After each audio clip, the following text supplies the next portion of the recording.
Now our body can go to work cleansing, getting rid of those pathogens, carcinogens, and toxins that we have gotten throughout the day. Doesn't matter where you live, you are breathing in toxins. There's toxins on your skin. Some of the stuff we're putting on our skin is toxic, right? In the food that we eat, unfortunately, our first world habits of food production are not what they used to be, right? And so during the night, our body, instead of digesting food, is cleansing. When we wake up in the morning, our stomach is empty, our HGH is high, our testosterone and estrogen are high, our blood sugar is low.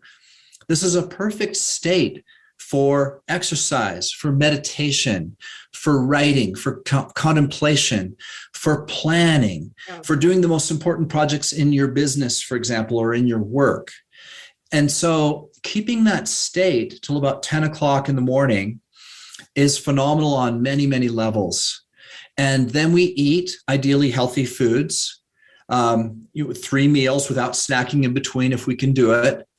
And by the way, those meals, we'll talk about that in a minute, they should be enjoyable and satiating. There's no calorie counting, there's no measuring. We're just eating normal, healthy food that we've prepared to taste good and eating it slowly and mindfully.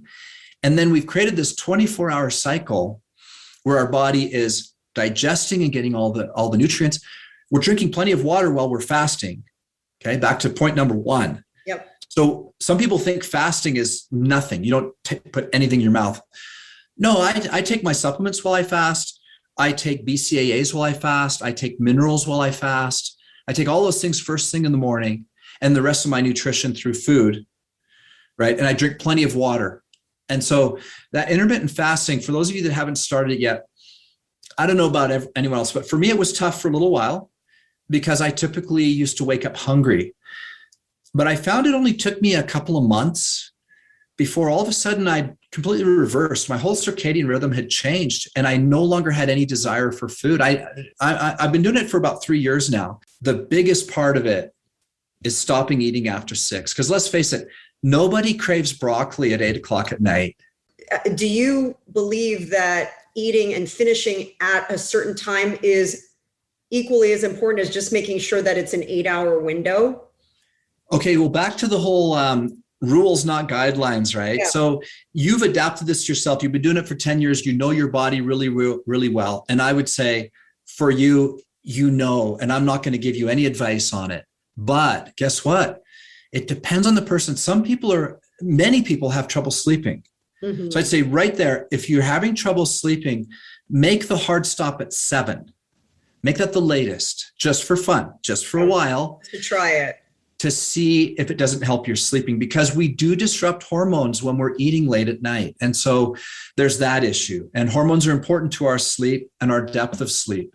Yeah, I'll tell you, I grew up, and this is a very Mediterranean thing. I grew up in a country where the last meal, unlike here, the last meal of the day is the smallest meal.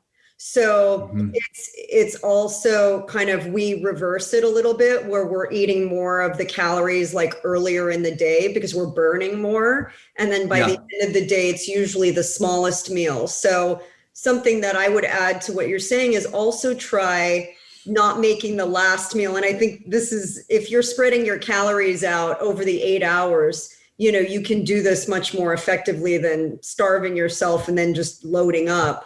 To try and eat just a little bit less in the evening too, where you don't necessarily need the calories like you would have earlier in the day. But I think, the bottom line is intermittent fasting works. There's a lot of great science behind it.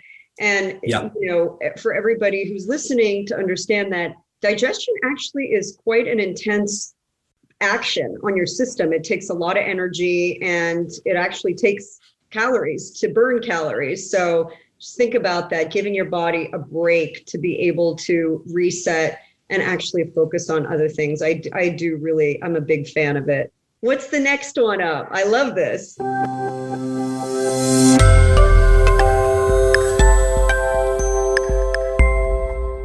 Have you ever wondered, is rinsing my produce with the water that comes out of the sink that I don't even drink enough to really clean it? Well, then you're one of the smartest people I know, because you're absolutely right. It's not enough. That's why we created the only all-natural and patented line of food wash and wipes. And it's called Eat Cleaner.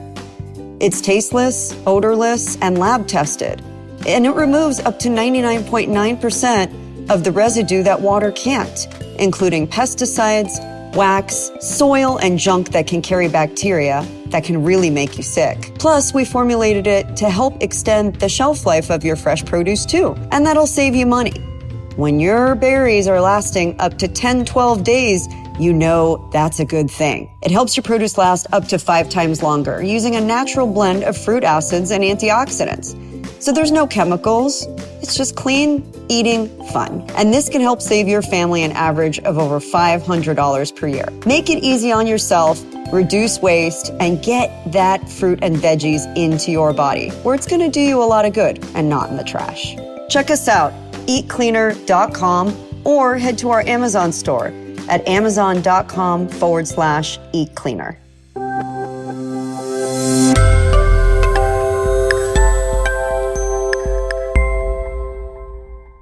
The next one is eat a balance of healthy macros according to the hand rules and get 5 to 9 servings of veggies a day. So let me explain. This is what we eat. Yeah. Okay. So the hand rules, if you take your hand and make a fist, that's about the size of carbs that you ought to have at a meal. Okay. So that often for many people is, for a smaller person, it might be a small potato. And for a very large person, it might be a large potato, right? It's based on the size of your hand, a sweet potato, rice, whatever the case might be. And then if you look at the size of your palm, that's a good rough size of protein portion that you should get. Meat, tofu, Wait a second, chicken. that doesn't look like a 32-ounce steak to me, does it? It does not. It does not. Yeah, a 32-ounce steak would last you a couple weeks, maybe, using the palm rule. Yeah. And then if you take your thumb, that's about the size of amount of fats. Now, this is a good one. For example, I also talk about 5 to 9 servings of veggies. Let's say you have a salad with your lunch. And you picture the size of your thumb, and that's all of the dressing you're going to put on that salad, right? And if you have meat with that lunch, there's fat in the meat. And so this is how you can very quickly see that you don't need that much fat with a given meal. And if you're really dumping, you can have a really healthy meal and then pour 300 calories worth of dressing on a salad. I want more than this of avocado. I don't blame you. I have to admit, I have more than that of avocado. The Costco guacamole packets? Yeah. Right? Those are bigger than my thumb, and I have a whole one every time. I'll admit it. Yeah. Right. I mean, and that's, again, that's kind of where I think everybody individually and their needs comes into play. But the point is, we're not eating excessive fat calories that are not necessarily contributing to a nutrition goal or helping, us from, just an overall macro perspective. That's right. And the bottom line is most people are getting way too many carbs, not enough protein, and the wrong kinds of fats. And so by doing this, even if you don't get it exactly right according to your hand, that's even a lesser point than the fact that you're getting all 3 with every meal. For example, breakfast for many people is a bowl of cereal and a cup of coffee. Yeah. Right? It's just all carbs and not that high quality of carbs. And so what the hand rules do is just remind you that there are 3 types of food as the basic building blocks: carbs, protein, and fat. And our body needs all of them, and it needs all of them ideally with each meal. And when you dial in this one, it can really be life-changing, because especially what you're dialing out, and then you're getting enough. For most people, it means an increase in protein and a decrease in unhealthy fats. Yeah. And I think adding in the vegetables is really important too, because I think, again, going back to kind of how people want to put themselves into a diet, I've seen plenty of people who restrict dairy or restrict meat, but don't really eat a lot of produce. And that is kind of undoing, if you will, just because you're eating dairy-free cheese doesn't mean that should be something that you live on, right? So having that balance is really, really important, and really prioritizing the nutrient dense produce, especially leafy greens, I think is a great thing to add to that. Yeah, the 5 to 9 servings of fruit and veggies is a critical part of this. So you're getting those 5 macros, but you're also adding in a salad, or you're making a green smoothie along with your breakfast, or you're putting that avocado, you're putting guacamole on your eggs. For example, many people don't get any vegetables with breakfast. It's quite easy not to. I'm a big fan of powders. These modern dehydrated whole food vegetable powders are a great way to just mix into a drink and get a vegetable portion. It's the lazy person's way to do it. But you know what? I have multiple green powders in my pantry just because I'm kind of lazy that way. And so I always have a way to get a serving or two of veggies with the meal if I'm in a rush. I agree with you. And actually, powders are really a nutritionally sound way, because when they're processed, it's preserving the integrity of the vitamin and mineral content at the time. Because the more time food sits and travels all over the world, the more vitamin C and other vitamins start to dissipate. So it's actually a really good way to kind of preserve the integrity of the product. I love that. All right. How about number 5? What's our 5th tip? Number 5 is observe a simple supplement strategy. And ideally, you want to test this, not guess. But even if you eat a very healthy diet, as I've described, when you get your blood tested, chances are you're deficient. The things that you're going to be deficient in are typically vitamin D, chromium, zinc,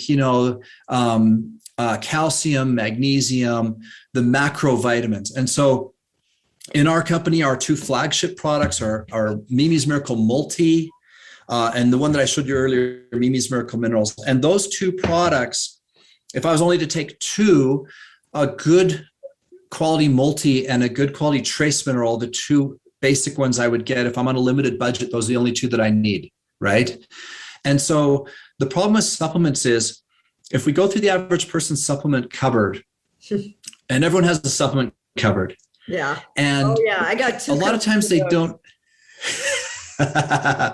And sometimes they don't make sense. And they're taking things they probably don't need, and they're not taking things they do need. And don't get me wrong, I'm a supplement geek. I mean, I did CrossFit this morning, and I took a pre-workout before I went to CrossFit. Do I need a pre-workout? No. Has anyone tested deficient for pre-workout in their blood? No.